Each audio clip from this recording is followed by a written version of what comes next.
first became aware of this book when the Titan submersible happened, it just randomly popped up on Instagram in the midst of all of the Eat the Rich memes, and I have to admit, I was perplexed. I wanted to read it for multiple reasons. Number one, because I've always been fascinated by the Titanic and just maritime disasters in general, and I also wanted to ask myself why the idea of this book bothered me as much as it did. Because I will admit, when it first popped up on my Instagram as a suggestion, I was like, someone wrote that? So I will admit, my first concern was that this was written just to profit off of the Titan submersible, but I did a little digging and it was published in 2019, so it predates the death of 5 people at the bottom of the ocean. It's still about the death of 1,700 people, but semantics! There is something to be said for running an ad campaign, which is how I assume I found it. I don't even fully remember how I found it, but I'm assuming it was an ad campaign. There is something to be said for running an ad campaign about your Titanic mermaid book when the Titan submersible happens, but eat the rich. I mean, come on. So before we dive into what this book is about, I do just want to say I'm going to fact check it a little bit. I'm not gonna go in super deep because there's not much to it, but I fact checked the James Cameron movie. There's a reason people don't want to watch it with me, okay? When I say I was a Titanic buff, I am not exaggerating. My earrings are the Titanic. I also own a Titanic snow globe. Stick around to the end of the video to see Cameron's Titanic snow globe, which is a thing that exists. I will start with this. I would say that the extent of the research on this book was the 1997 James Cameron film, but it's not even accurate to that, so I don't know what the research was. So the actual plot starts on page 11 and then ends on page 61. The rest is just multiple title pages, the credits, acknowledgement, and a Bible verse. Didn't see that one coming. Okay. So it starts with the mermaid, or the siren, because it uses those terms interchangeably. We're just going to call her the mermaid for a minute because her name is a reveal on the next page. So there's not much suspense built up, but there is a page of suspense. So she's sitting on an iceberg, and it is her palace for the next few hours at least. She sits on it for like 5 more minutes and then we never hear about it again. I don't know if that's foreshadowing or clumsy writing. She's on it for like 5 more minutes, it's fine. Ice Palace. Ice Mermaid. Iceberg. Titanic. You see where we're going. It's all interconnected. But the mermaid's siren eyes could see everything as her long, iridescent tail coiled under the icy underwater mountain. If the mermaid and the siren, if those things are interchangeable, is that not the same thing as saying the human's Homo sapien eyes? Right? Is this a Lord of the Rings reference? Lorelei! What do your mermaid eyes see? Yeah, spoiler alert, she's Lorelei. Like I said, we find that out on the second page of actual story, where she explains that she doesn't have a human name. But she does, it's Lorelei, but that doesn't count. Because she just randomly picked it one day to mess with some sailors, and hey, now she's famous. A quick little historical note, because I did study classics in college. Lorelei is a siren from the Odyssey, as in the Iliad and the Odyssey. The Odyssey is Odysseus's long, long, long voyage home. But Lorelei of this book wants you to know that she's not like other sirens. She's just misunderstood. She's not really evil. She would never hurt humans. Siren Song actually isn't deadly, and she needs you to understand that. Hashtag not like other mermaids. Or sirens. Or nymphs, because that word also randomly gets used a few times. So yeah, she meets Odysseus, he asks her name, and she just says, Lorelei! Which makes it her name, in my opinion, but she says it's not, but it's also what she goes by. I'm confused, and we're on page 2 of plot. She goes on to explain, which she explains a lot, that is most of the plot of this book, but she goes on to explain that she is hashtag not like other mermaids, and that she comes from a kingdom where time and death do not exist and there are no emotions like hate or love.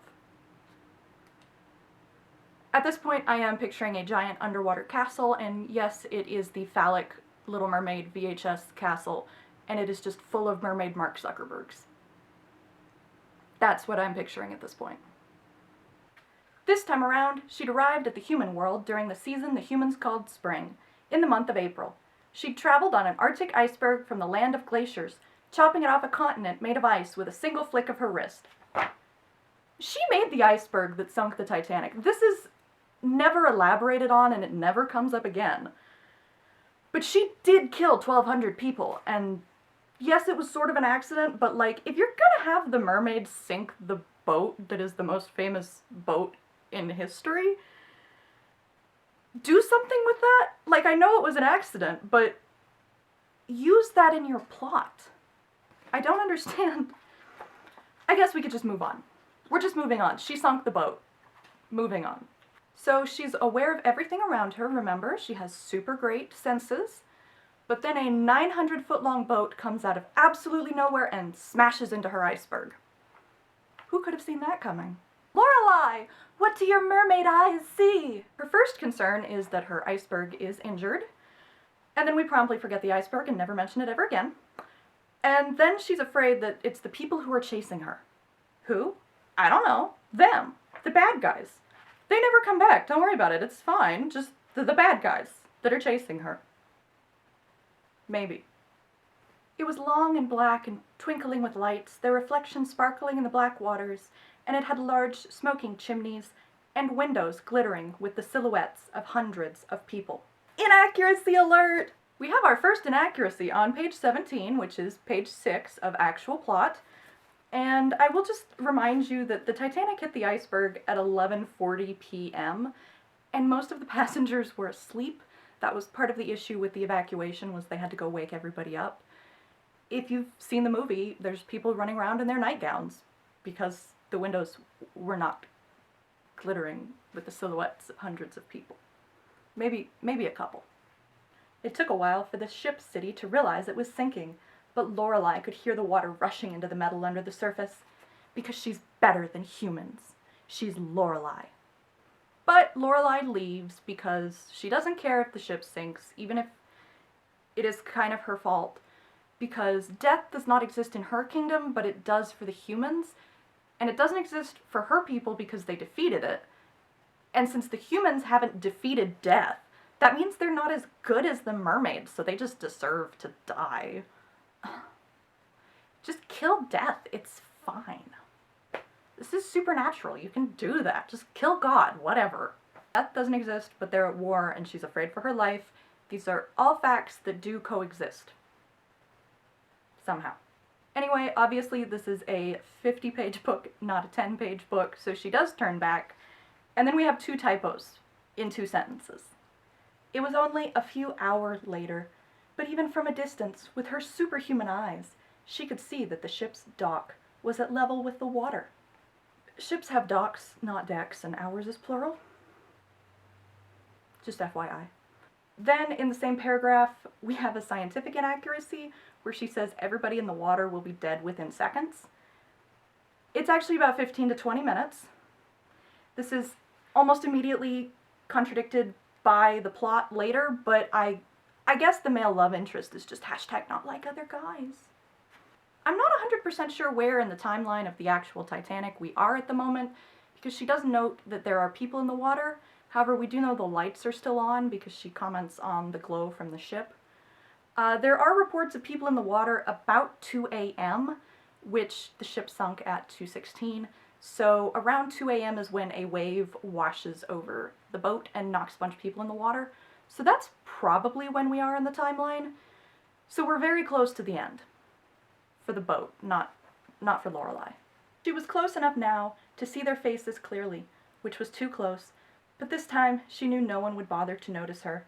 If they did, it would mean her death. So can she die or not?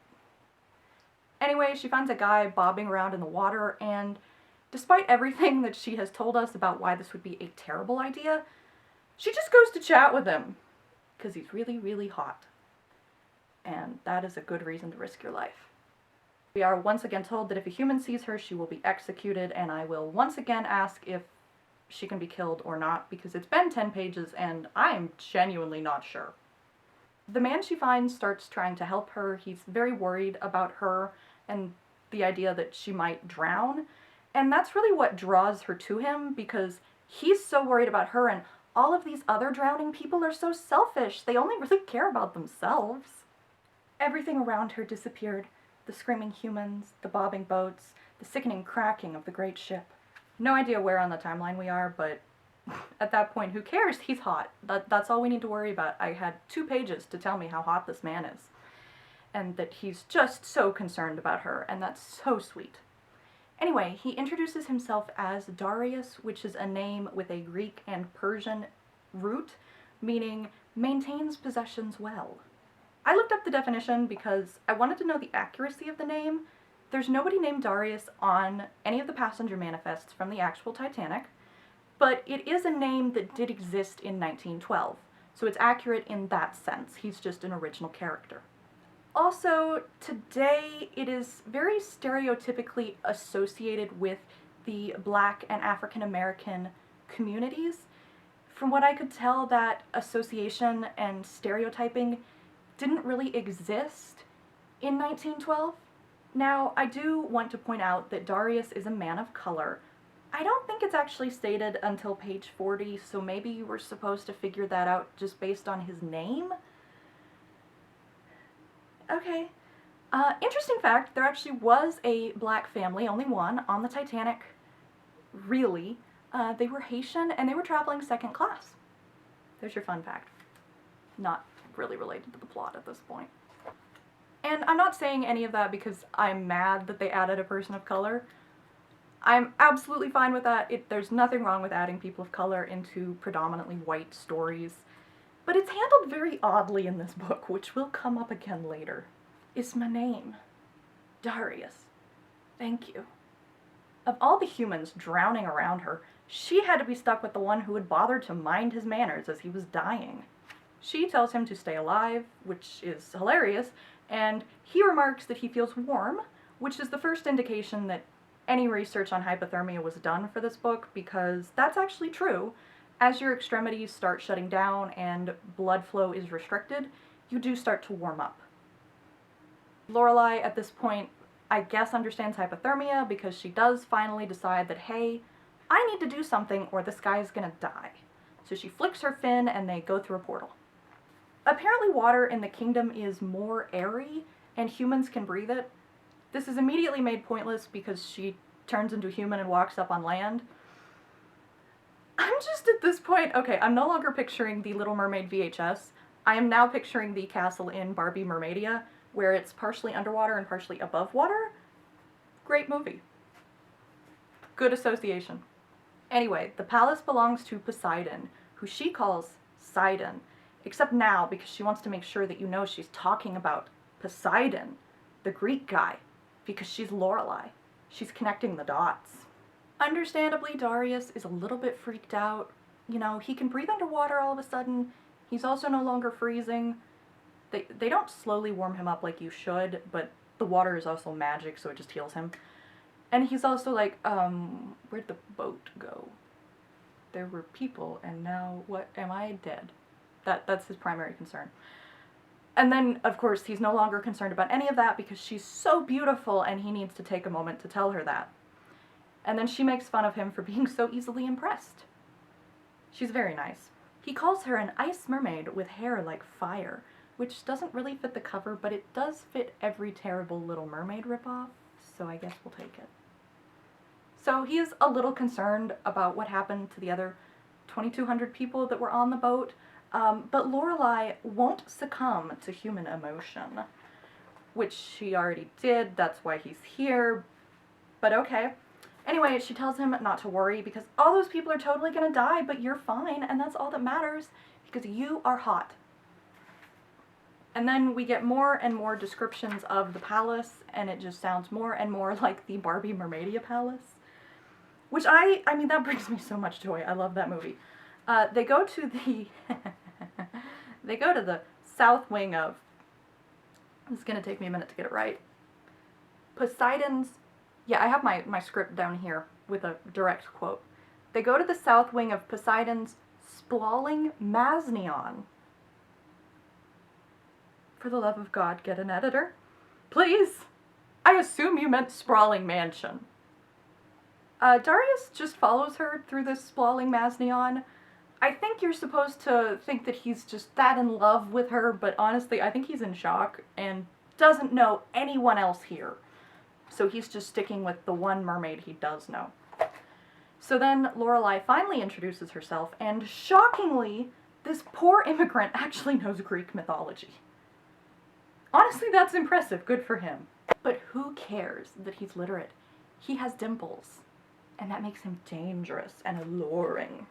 Because dimples. Okay, fair. I accept dimples are cute. Moving on. Lorelai continues to explain that humans are weak and that they lost the war with death.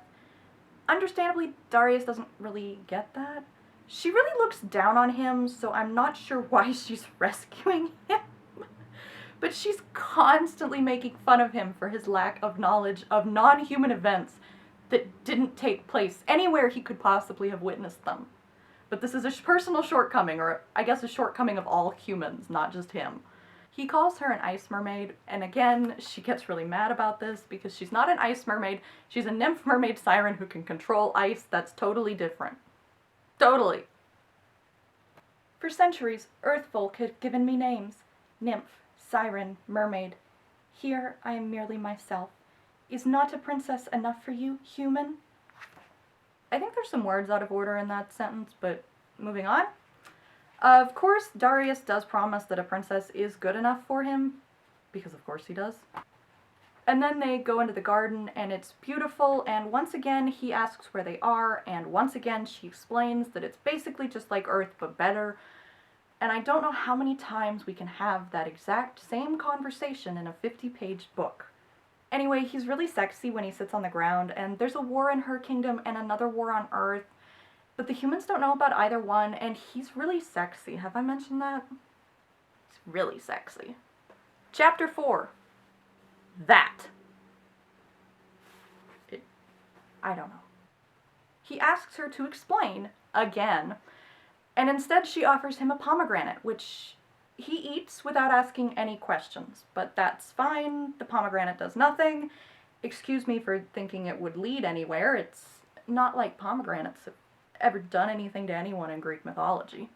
Then we find out that she's the Oracle, not the Delphi Oracle or any specific Oracle, just the Oracle, and this is never elaborated on. Darius then sort of changes the subject to tell her that she was too hot to die, which is why he tried to save her. This just in, ugly people are allowed to die. He says that because she saved him, his life now belongs to her. He very reasonably asks if she brought him here to fight in this war that she won't shut up about. But she says that, no, I don't really need you because the fighting's not going to happen for a couple more centuries. Okay. I don't understand this war, and neither does Darius. Then he finally remembers the other 2,200 people on the boat. To be fair, the story also forgot about them. They are not important to the plot at all. She says that she can't save them because she's not allowed to help. She can neither save nor take a life. She's only allowed to observe. And he's a little freaked out because she broke the rules to save him, and he's worried that she'll get in trouble. She calls him feeble and emotional. She's very upset that he's concerned about her and asks if he just wants her to take him back to die. Because that's the problem with you humans. You're just so emotional. I should just take you back and let you die. Is that what you want? Is it? He then says that obviously she really is an oracle, because that is the first true thing she has said. He really does want to go back, even if that means he will die, because caring is not a weakness, Lorelai. She's about to yell at him, but because he used her name for the first time, it's like a breeze of clear air passing through her lungs, like a spear piercing her soul. She dramatically falls, but of course Darius rushes in to catch her, and they stare into each other's eyes and start making out. He really forgot about all the dead people real quick. They kiss for an entire page, And then he says that caring is what will win the war that she is so worried about. And she's so touched. And then he starts crying because he has to leave. But she's so beautiful. But he has to leave. I take back everything I've ever said about Twilight being insta-love. This is... You met her 10 minutes ago in a boat. And you were dying. All she's done is be horrible and mean and abrasive and belittling. What is his problem? Why is he so obsessed with her? Anyway, this is where it gets really crazy because this book has a moral. The Titanic Mermaid book is about bigger themes and concepts. "It's my skin," he said eventually. "Where I used to live, people don't like the color of my skin. Life was unbearable for us. Then we heard that things are better in America, so we put what money we had toward this trip." Lorelai is shocked, of course. Racism is just beyond her comprehension. Nymph, mermaid, sirens, they don't judge. Except for all of the terrible things that she said about humans and all of the assumptions she's made about Darius because he's a human, that is never touched on by the plot. Moving on. She's very touched and inspired by how brave he is to put his life at risk, to go on this journey to escape racism, and how incredible it is that he lives every day in this terrible, cruel, horrible world. And Darius says that it wasn't that brave because the ship is unsinkable. Did you know that? Fun fact, the idea that people at the time touted the Titanic is unsinkable isn't really true. The unsinkable moniker wasn't really added until after the fact to add drama to the story. Kind of at the time when it started hitting newspapers that the Titanic had sunk, that's when you start getting newspaper headlines that read, "Unsinkable ship sinks in the middle of the Atlantic Ocean." But they didn't ever really advertise Titanic or her sisters as unsinkable, just as being incredibly safe. So with that, he does finally convince her to take him back to the scene of the Titanic. And he wants to go back because he has brothers, he has other relatives, and any human being aboard the Titanic who might need me. Do you understand that, Lorelai? She doesn't understand this, but she goes along with it because she can't say no to him. He's just too hot. So they go back through the portal, and magically they go back to the exact moment that they left, which is very handy because the ship only had about 15 minutes left, and they've definitely been gushing at each other for more than 15 minutes. So he does apologize as she's leaving him in the ocean to die. He says, "I'm sorry I didn't get a chance to die for you too." She puts him on a piece of wood that's floating in the water. She puts him on a piece of floating wood. It's beautiful. Yeah, this is Titanic. This is Titanic, but with mermaids. I cracked up when she put him on the wood. I'm not even joking. So the last thing she does is make him promise that he won't die, and he's like, "I'm a human. I'm gonna die eventually." And she's like, "Okay, just promise me it won't be today, because that's better, even though I'm never gonna see you again." So he promises he's not gonna die, and she swims away. But she doesn't go very far because there's still 3 pages of plot left. She saw him jump back into the water, but he didn't let go of the piece of wood. He helped load children into a boat, then he climbed onto the raft she'd given him. He repeated this process, helping whoever was left alive in the water, but always returned to the floating wood, careful to warm himself up. What lifeboats is he putting people in? All that was left by this point in the sinking was the 2 collapsibles, but they were partially submerged in water and already full. There's no lifeboats left. Hilariously, it does remind me of this newspaper headline from 1912 that was like, "Captain Smith seen throwing babies into lifeboats." Obviously that was inaccurate. It was one of the things that was printed before Carpathia even reached New York with the survivors.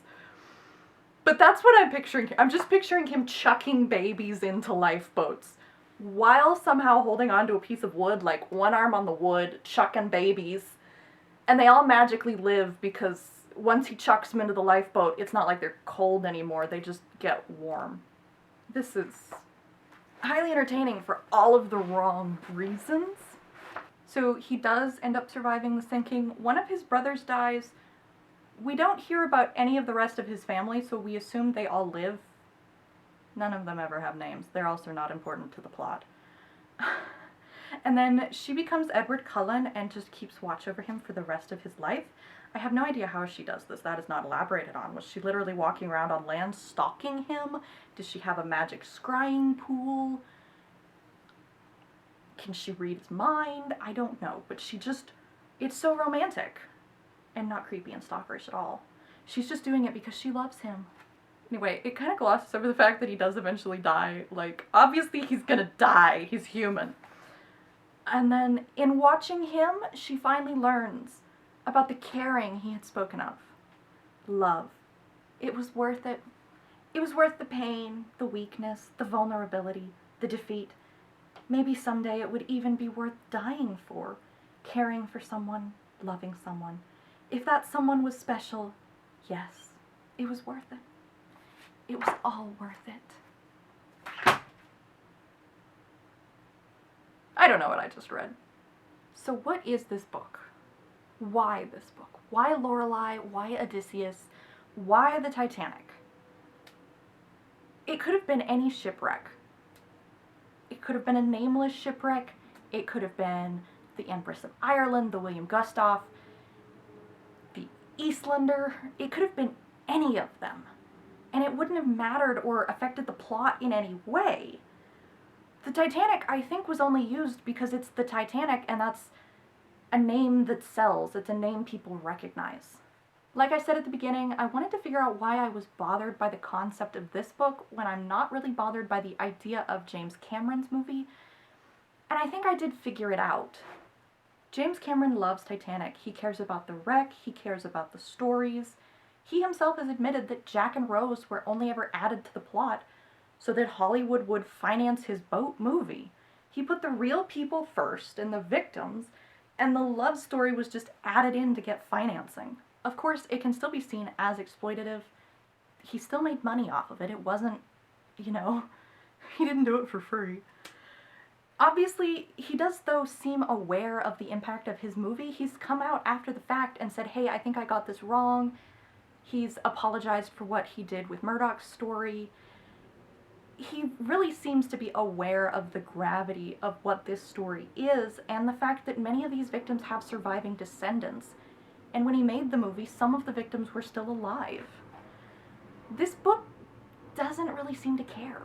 Of course, Lorelei herself doesn't care, but even within the frame of the narrative, Titanic seems just to be added in for the shock value and the name recognition, with little regard to accuracy or respect for the victims.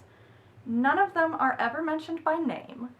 Even Darius's family are never named, and they only exist so Lorelei learns to care. It's one thing to kill off nameless people when you're writing an original story, but when you're dealing with a real story that impacted thousands of people, I feel like the least you could have done was name a few of them. It just feels wrong to not acknowledge any of them. As for giving the book its random moral, it's a 50-page short story. Sure, it could have a moral, but I really feel like cramming in the moral, the love story, real historical events, some sort of war, is a lot to ask of 50 pages. Yes, racism is terrible, but Lorelei never unpacks that. She never comes to terms with her own beliefs and her own prejudices. She just puts Darius up on this pedestal of being the perfect human for being so brave and living his life despite all of the horrors. And yes, of course, he's brave. He was throwing babies into boats. But it came off as patronizing and kind of belittling. She holds him to such high esteem that he becomes the token human. He's one of the good ones. He taught her about love and caring, but she never came to terms with her own racism, so what's the point? If it was a book about Darius, sure, that's fine, but the book is about Lorelei. The romance is just lust. All the dialogue centers around this mysterious war, not around anything that would make them be compatible or have any sort of connection on an emotional level. I assume that's because this is a prequel, so the war is what we're building up to for the rest of the books. And I do get that. I have written prequels, and I've read good prequels, but if you're trying to make Mermaid, Jack, and Rose happen, I have to believe in their love story. Or is it the case that Lorelai is just a creepy stalker and Darius used her obsession to save himself and his family? Because, I mean, if so, good for him. You go, Darius.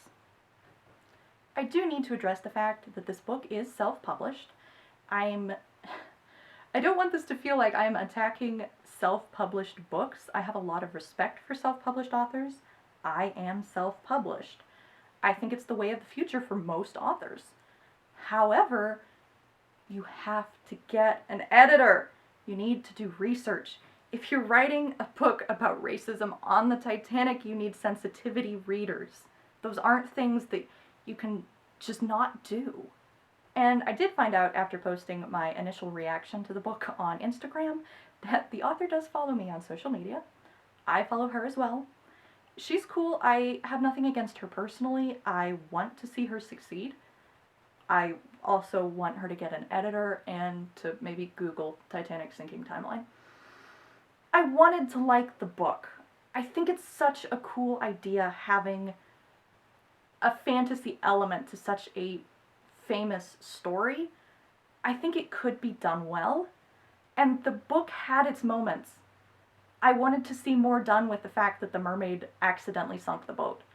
Like, that right there was, you could do a lot with that. Give me the mermaid accidentally sinking the boat, let it get caught up in their war some way, go the way of Raise the Titanic, where there's some secret element that they need to win the war that's on the boat, and, you know, the mermaid's gotta go get it, and maybe that's why it sinks.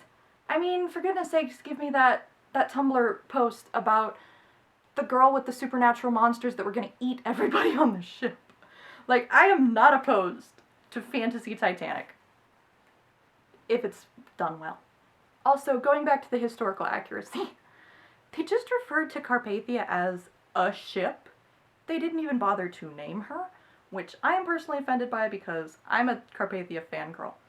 The captain and crew of Carpathia are your real heroes, okay? I have to stop talking about her or I will genuinely cry. But I will link a great post about her down below. Although I will warn you, you'll probably cry reading it because I do every time I read it. Actually, you know what? I'm not done. Let me get back on my Carpathia soapbox for a minute here. The point of this book was supposed to be Lorelai learning about love and care and how you can do those things selflessly. The Carpathia! It's right there! You want a hero, it's Captain Rostrum, who put himself in danger to save strangers. It's the Carpathia's wireless operator, who was going to bed at the end of his shift, and was just like, hey, I'm gonna check and make sure I haven't missed any messages, and picked up the Titanic's SOS. It's the passengers of Carpathia who gave up their own belongings for the Titanic survivors after they picked them up. These are the real heroes and the real people that were completely ignored by this book, and I would wave the book angrily, but it's already on the floor and I'm lazy. I will accept a lot of inaccuracies, but I will not accept Carpathia erasure. Okay? But that was my issue with this book. There are so many stories to tell, and so many ways to make this story happen, and you managed to erase Titanic from a book about the Titanic. Yes, James Cameron added Jack and Rose and all of their families, but you never forgot that you were watching a movie about Titanic. About halfway through this book, I literally flipped back to the cover and was like, this is the Titanic book. Okay. Where's the boat? If you like Titanic, just watch the James Cameron movie, watch A Night to Remember, or Raise the Titanic. You could even watch the World War II German propaganda movie. All of those are far more accurate and, with the exception of the anti-Semitic German one, frankly, more accurate. This book has potential. It just doesn't work as a short story.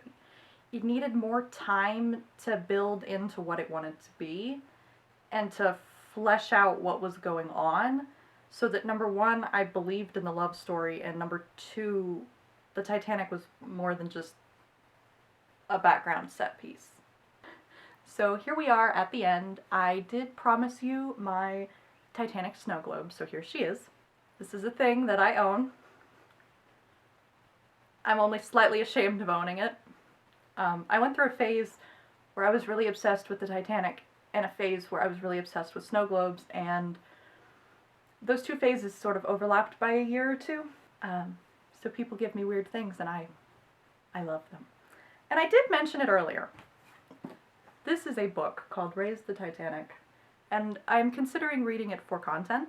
I read it in middle school or so. It's before they found... Okay, number one, I have to just point out the boat on the cover. That's not Titanic. That's not even close. But this book was published and written before they found Titanic, and one of the theories at the time was that Titanic had sunk in one piece. All of the survivors, or many of the survivors, reported that she broke in half, but White Star Line insisted that it was impossible for her to break in half, and they believed the rich people, of course. So it wasn't until she was found by Robert Ballard that we knew for sure that she broke in half. So this book was written before they found her. And so in this book, they fill the ship with balloons and raise it. And that's the least weird part of this book, as far as I can remember. I do remember it gets uncomfortably into men writing women territory a few times, but there's a movie of it. I've never seen the movie. Should I read this book for content? I think I should. It would make me cry, but that's all the better reason to read it.